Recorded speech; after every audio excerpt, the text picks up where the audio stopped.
लखनऊ महिला आरक्षी विमलेश पाल हत्याकांड मामला।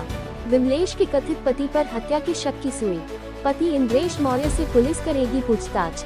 विमलेश ने 2024 में इंद्रेश पर दर्ज कराया था रेप का मुकदमा। सिपाही मर्डर के खुलासे के लिए टीम गठित। बाराबंकी में महिला सिपाही विमलेश पाल की हत्या मामला।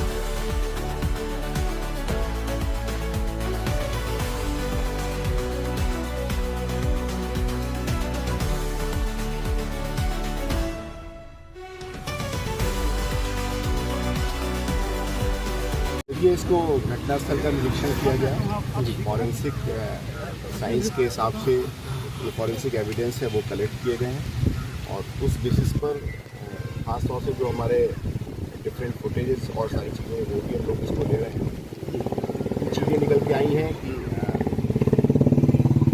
अपने एक साथी आरक्षी के साथ में इनका संवाद था, उनके साथ मिलना जुलना था।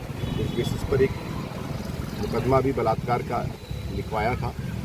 उसके बाद 164 के स्टेटमेंट में ये आया कि हमने कोर्ट मैरिज कर ली है, लिहाजा इसको उस पर हम आगे फर्दर कोई कार्रवाई नहीं करते हैं। उस बेसिस पर जो हमारे पास इम्पोर्टेंट कुछ और एविडेंस है, पुलिस इस पर काम कर रही है और प्रथम दृष्टया ये किसी खास मोटिव से किया जाने वाला मर्डर प्रतीत हो रहा है। बाकी जो फॉरेंसिक साइंस के हिसाब से कोई और वैसे जाहिदा चोट लेकिन नहीं दिख रही है कि किसी और चीज़ को फल मिले।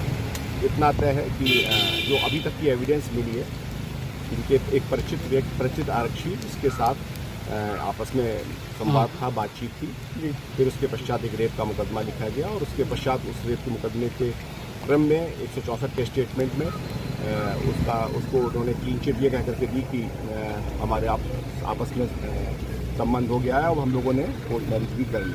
क्या उनको गिरफ्तार किया? ठीक है, हमारी टीम लगी हुई है और टीम उसको हिरासत में लेने के लिए भेजा गया। वो इस समय फिलहाल एब्सकॉन्डिंग कंडीशन में है और बट बहुत जल्दी उसकी गिरफ्तारी या बहुत जल्दी उसको हिरासत में लेके पूछताछ करेंगे और जो सुसंगत साक्ष्य उसके विरुद्ध कठोर कार्रवाई। सर, इनकी बॉडी यहाँ पे मिली है तो क्या उनकी तैनाती क्या महादेवा वगैरह क्या कहते हैं इस तरह नहीं, जानकारी? ये एक विशिष्ट ड्यूटी जैसी पूरी जनपद में चलती है, उसमें इनकी लगी हुई और इस बेसिस पर हम लोग डिटेल इन्वेस्टिगेशन कर रहे हैं। मैंने आपको पूरी सर्कमस्टांसेस सारी चीज़ें बताई हैं। तो इस तरह की सिनारियो प्रथम दृष्टया कोई रेप की बात या कोई ऐसी बात नहीं समझ में आ रही है। हाँ, कोई एक मोटिवेटेड ये क्राइम है जिसको देखने से लग रहा है और कुछ ऐसे साक्ष्य मिल रहे हैं जिस पर प्रथम दृष्टया ऐसी बातें समझ में आ रही हैं। हम लोग इन फर्दर इन्वेस्टिगेशन करेंगे और सभी साक्ष्यों को समेकित रूप से प्रस्तुत करके